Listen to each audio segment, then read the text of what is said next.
Bonjour à tous, c'est Goomba pour sa centième vidéo. Et pour la centième vidéo, j'ai envie de vous parler d'un téléfilm qui me tient à cœur, à moi et à Monsieur Freeman, qui est là aussi. Bonjour Monsieur Freeman. Bonsoir, ici le vol American Pride numéro 22. Ah, c'est super, en plus c'est adapté à l'image parce qu'il y a une image d'avion. C'est super bien foutu.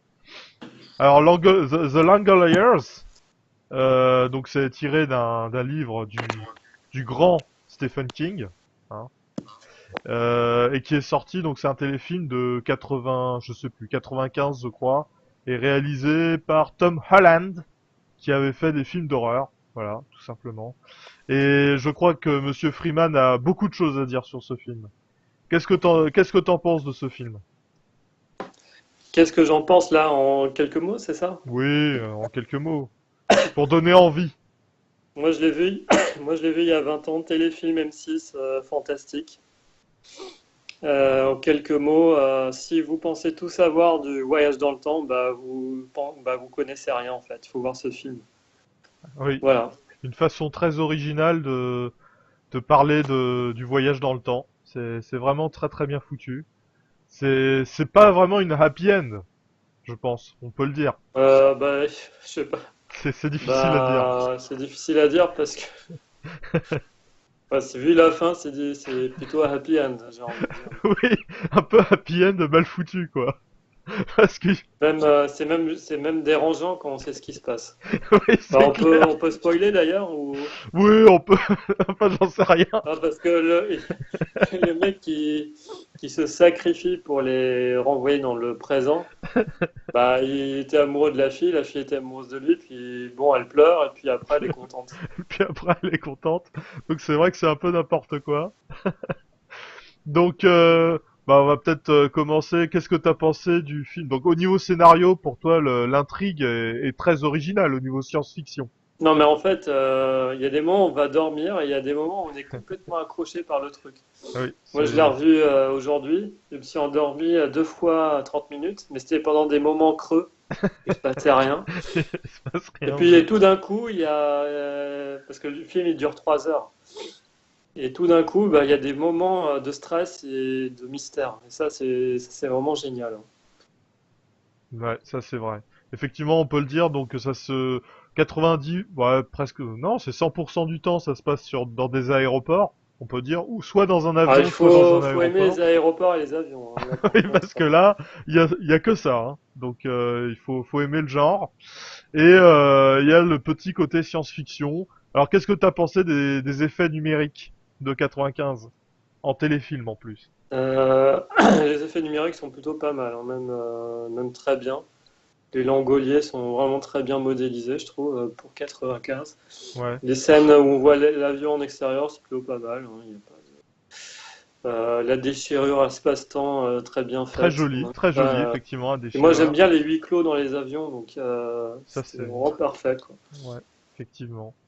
On va peut-être parler des acteurs, puisqu'on a vraiment envie de parler d'un acteur en particulier, je pense. C'est Craig Toomey. Donc son nom, je sais plus, je vais regarder. Je crois que c'est Bronson Pinchot, qui était la star, je crois de. Est-ce qu'on peut dire que c'était la star du casting? Ah non, je suis pas d'accord. La star c'est David Morse. David David Morse, Morse, c'est le le pilote pilote. d'avion. Ah oui, c'est vrai, lui, Ah il bah est oui, connu, ouais, il a ouais. fait un film sur les loups-garous, je crois, avec Jack Nicholson. Il a fait The Rock. Oui. Donc ils ont pris une star pour le film d'entrée de jeu, hein. Ah oui, effectivement, ouais. C'est vrai qu'il y a le pilote qui est ultra connu. Mais bon, Bronson Pinchot, quoi. Au moins, c'est peut-être pas la star, mais c'est peut-être l'acteur qui joue, qui sort du lot. Bah, c'est le méchant du film. Oui, Donc il joue bien son rôle, hein. On le déteste dès le début, il déchire des papiers. En France, vraiment une grosse merde, comme il en existe dans la réalité. Voilà. exactement, qu'on peut rencontrer en entreprise, quoi. C'est ça. Voilà, on a envie de le buter et puis on peut rien faire. Voilà. Alors moi, j'ai l'impression aussi qu'il y a un personnage qui joue le rôle de Stephen King en fait, parce que c'est un écrivain. Mais lui aussi, c'est un acteur connu parce qu'il a Oui, joué oui. dans. Code Quantum, Code Quantum, voilà. très belle mise en abîme, hein. Je sais pas si on le dit dans ce cas-là, mais Ouais. C'est vrai que on sent que lui, moi à la limite en revoyant le film, je me suis dit celui-là il va pas mourir, c'est Stephen King quoi. non, mais c'est Stephen King dans le bouquin, Ouais c'est voilà. Stephen. C'est Il n'y a pas besoin de, voilà. alors donc Bronson Pinchot, tu l'as trouvé très bon dans sa performance. Donc To Bah, Me. c'est le méchant, donc il en fallait un quand même. Ouais voilà C'est pas ouais. les Langoliers, quoi, parce que bon, finalement, les Langoliers, on aurait pu s'en passer, hein. C'était peut-être c'est pas si important que ça. Il fallait bien des monstres, mais bon. Ouais. Peut-être une création de l'esprit de De To Me, Toumi. c'est possible. On le saura jamais. Mais et puis la petite fille qui a des pouvoirs psychiques. Oui c'est vrai, elle joue très bien aussi, on peut le dire. Donc, et puis c'est pas comment dire des pouvoirs magiques, quoi. Ça reste un peu dans la réalité, donc Ouais. c'est plutôt pas mal, hein. C'est vrai que les deux personnages qui sortent Ils du sont lot, étranges. les deux, Mais oui voilà. ils sont reliés en plus. Ils sont reliés. Elle En voit ce plus, ils qu'il sont voit en reliés. fait. C'est ça qui est fort. Ils sont reliés, ils vont peut-être au-delà de la perception visuelle ordinaire, quoi. Effectivement, on sent que les deux sont vraiment spéciaux. Ça, et c'est bien foutu, et les deux acteurs jouent très très bien, d'ailleurs. Qu'est-ce que t'as pensé du Black? Bah, il meurt. Ça m'a fait rire parce que c'est le premier à mourir, il me semble. Bon, c'est vrai que si on compte pas tous les passagers de l'avion qui, en fait, ils meurent, je crois, si j'ai bien compris. Donc, mais c'est le premier à mourir. Ouais, Euh, bah, et et- salement en plus dans le dos. Enfin, c'est clairement. Et ce qui est marrant, c'est que donc nous, évidemment, je vais le préciser dans le titre de la vidéo, mais nous, on adore le regarder en version française, puisqu'on peut, ça, on peut le dire. Effectivement, bah, il faut le regarder en français, hein. C'est vraiment très drôle. c'est Bon, très drôle. en anglais quand même, j'ai regardé un petit peu, ça relève un peu le niveau quand même, hein. Oui, ouais, mais c'est ça. Il faut Mais pas que ça reste aussi con. Ça reste quand même assez con parce ça que les reste assez personnages. con. Alors, bah, il y a quand même un acteur qui sort du lot, c'est bah, Code Quantum là, je sais pas Ouais. comment il s'appelle. Bah, Euh, le Stephen King finalement. ouais, Il y a quand même le pilote d'avion qui joue bien. oui, bah oui, Et parce que puis c'est le il y a héros. Toomey, voilà, Toomey il est bien. Alors la fille aveugle, franchement, elle me cassait les couilles. Ah non, moi, Fille aveugle, Euh, j'ai adoré quand bon, même. Elle joue bien. ouais, non. La blonde qui est maîtresse d'école, elle était nulle. Oui, oui, elle est nulle. Moi, je crois qu'il y a plein de personnages qu'il fallait tuer en fait par Toomey, parce qu'ils servaient à rien. Même le mec, là, le vieux qui dormait, qui a passé tout son temps à dormir, pratiquement, Oui, qui et à servait manger. à rien. Il voulait dormir et manger, lui. Il est énorme. Mais le Black, oui, je voulais dire en version française, donc il a un accent africain. Donc là, on est vraiment dans les années 90, où avec les doublages de Eddie Murphy et consorts, C'est vrai certainement que Will Smith. ça m'a un peu choqué là, parce que je me suis dit, Putain, mais il a vraiment un léger accent africain ou pas? Et puis en fait, oui. Enfin, C'est un co- accent, enfin une voix assez étrange, ouais. c'est comme dans les années 90, où dans les films Disney, les films d'animation, les singes avaient parlaient avec un accent africain, quoi, en français. Ça, c'était quand même, c'était les années 90. Bon, c'était autre chose. Enfin, je me Donc, rappelle pas de ça, mais ouais, d'accord. et Ouais, oui, donc il y a aussi celui, on n'en a pas parlé de cet acteur, mais donc celui qui aurait, enfin qui est peut-être le héros sans être le héros. Donc l'espèce de militaire là, l'agent secret. ouais. Euh, bon, lui finalement, je le trouve pas extraordinaire hein, dans sa Il m'a prestation. rappelé John Cohen dans Resident Evil Zero en fait. Il veut se racheter, quoi. Il a un passé badass et il veut se racheter, quoi. Et Voilà. donc moi je donne quand même comment dire, la récompense, la prime. Pour moi, deux acteurs qui jouent quand même sacrément mal dans. Même le Black et même celui qui est gourmand là joue mieux, je trouve. Donc c'est le jeune et aussi la fille qui est une junkie, je crois, j'ai pas compris. Ah, tu parles de Albert et de la junkie, là? Ouais, voilà, ouais. Qui tombe amoureux? Oui, voilà, qui tombe amoureux. Je trouve qu'il joue Mais une mention spéciale de quel ordre? bah, je trouve qu'il joue très très mal. Ah oui? Robert, là, Albert, je sais plus quoi, il joue extrêmement mal. Ah bah, la Et, junkie, c'est la mention gros sein, et puis Albert, c'est la mention. Et La la mention geek. mention geek, la mention geek avant l'heure, parce qu'en fait il a rien d'un geek, je crois, en plus, mais il a trop une tête de geek.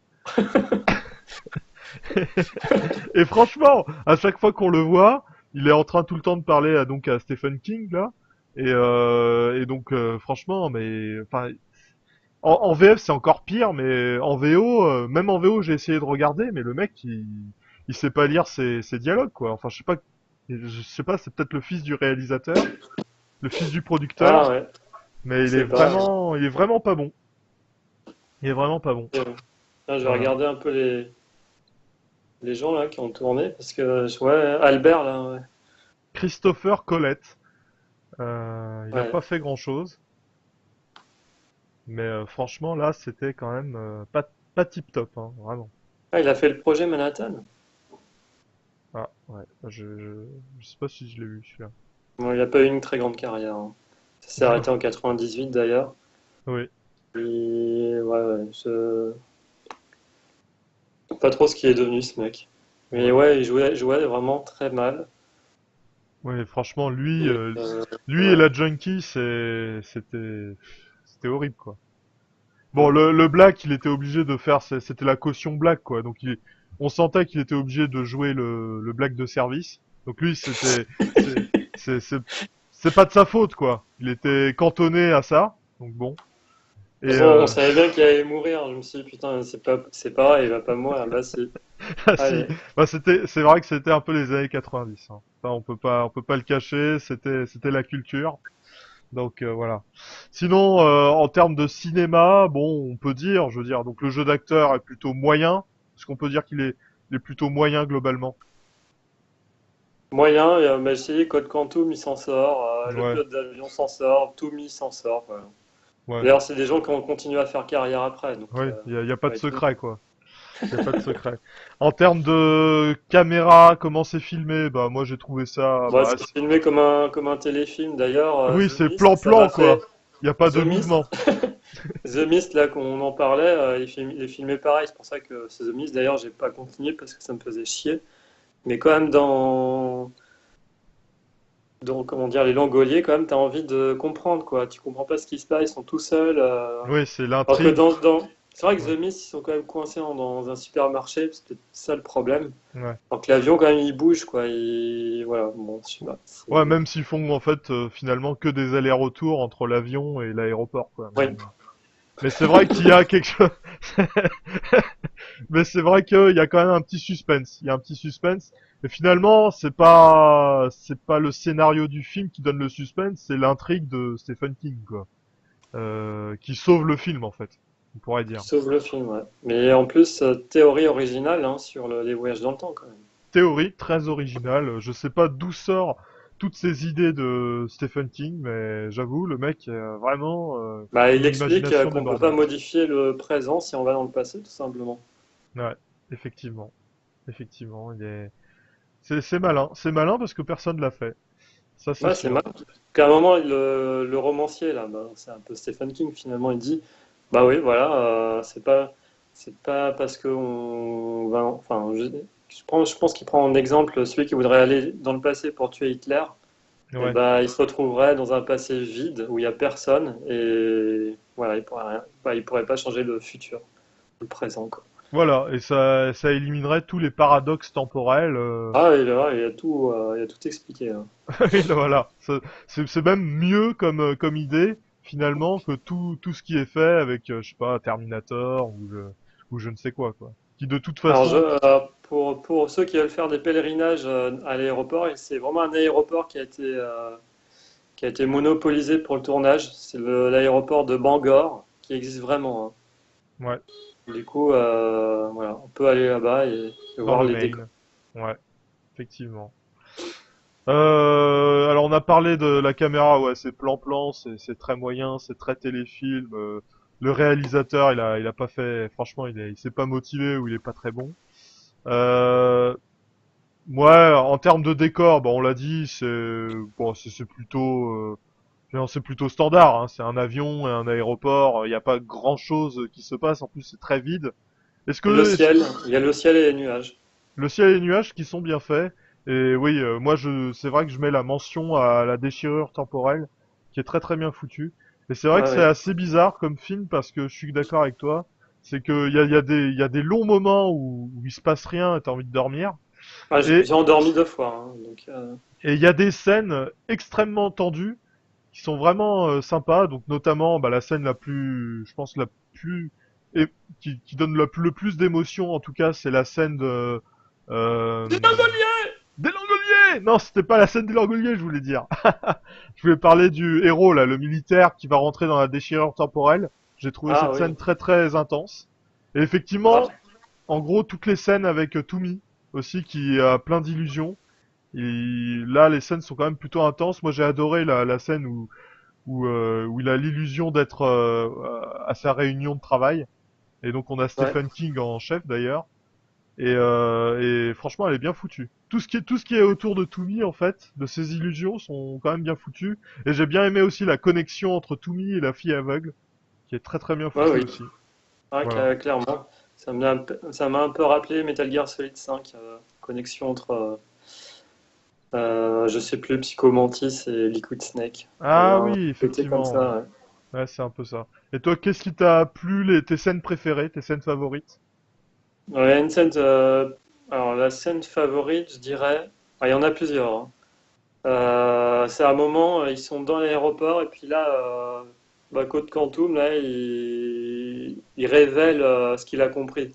D'accord, Il ouais, c'est révèle vrai. ce qu'il a compris et du coup, on apprend qu'ils sont dans le passé et que, enfin, Sator, il dit qu'ils sont dans le passé, et qu'il n'y a plus rien. Il fait une analogie avec, il donne un exemple avec si on tuait Hitler, qu'est-ce qui se passerait? Bah, voilà, et moment très intéressant. Bah si, il y a le moment du début où bah, ils sont dans l'avion, ils se réveillent, on ne sait pas ce qui se passe, il n'y a plus personne à part 10 personnes. Ouais, Il y a les Langoliers, forcément, qui arrivent, enfin on les voit. ouais, Il effectivement. y a Toumi, oui, Toumi qui devient un serial killer. Sauf Ouais, les plusieurs scènes, moments, hein. sauf les moments où il déchire du papier. Ça, t'as pas trop aimé. Ah putain, alors là, ça m'a fait chier comme le Black, là. Ouais. Le Black, il voulait le tuer, hein. Ah oui, clairement. À un moment, il en pouvait plus. Bah ouais, ouais, je suis d'accord. J'ai oublié de parler des scènes de monologue en fait de Stephen King là, du double de Stephen King, qui sont bonnes, qui sont vraiment bonnes quand il essaye d'expliquer ce qui se passe. Le mec, on sent l'acteur. Bon, l'acteur est connu quoi. On le connaît. Et, il tient les monologues quoi. Il tient la pression et on est dedans quoi. Ça c'est vrai aussi. Donc voilà, il y a quelques petites scènes par-ci par-là qui valent le coup de regarder pendant 3 heures, oui, parce qu'on l'a pas dit, mais c'est deux épisodes de 1 heure et demie en fait. Voilà, ça dure trois Ouais. heures. Vous pouvez le trouver sur YouTube gratuitement et c'est vraiment très sympa. Voilà. Donc je suis content pour ma 100e vidéo de vous avoir parlé de ce petit coup de cœur de mon enfance que j'adore regarder et re-regarder. En conclusion, est-ce que t'aimes, voilà, c'est une petite question de perspective. Est-ce que tu aimerais un film actuel, enfin un film, je sais pas, en 2019, en 2020, qui sortirait sur sur ce sujet, quoi, les Langoliers. Un Non, remake. non, Non, surtout pas. surtout pas. Non, non, Pourquoi? c'est une œuvre d'art. Là, ce qu'ils ont fait, c'est une œuvre d'art. Pour moi, il faut pas y toucher. Exactement. C'est juste parfait et ce film est génial. C'est sacré, Pour moi, c'est sacré. c'est le meilleur film sur les voyages dans le temps. Voilà. Ok, d'accord. Pour moi, il est dans mon top 5 de mes films préférés de tous les temps, en fait. Mais t'aimerais pas le revoir avec des meilleurs acteurs, avec Non, un... Non, c'est surtout fini pas. là. Ça a été fait, il faut plus y toucher. D'accord, Ah non, d'accord. non, bah non, mais ils vont le faire avec de meilleurs acteurs, mais je connais l'histoire déjà, donc c'est trop tard. Ouais. Ouais, non, c'est vrai. En plus, il y a l'histoire. Ouais, c'est vrai que quand on connaît l'histoire, c'est plus la même chose. C'est vrai. Nous, c'est la nostalgie qui nous fait parler, mais c'est vrai que la première fois qu'on le voit, on est totalement pris par l'histoire, quoi. Ça, c'est sûr. Ouais, c'est sûr. Ça, c'est sûr. Bon, bah écoutez, on vous le recommande. Je pense qu'on est clair là-dessus. Ah oui, oui, Voilà, faut le il faut voir, le mais voir. faut le voir comme une série, donc il faut voir un épisode par jour. Ouais. Et je pense que c'est mieux comme ça. Ouais, c'est mieux. Un épisode un soir et le deuxième épisode le lendemain soir, je pense. C'est très bien comme ça. Ok, bah je vous dis alors allez voir les Langoliers et je vous dis à bientôt pour une prochaine vidéo.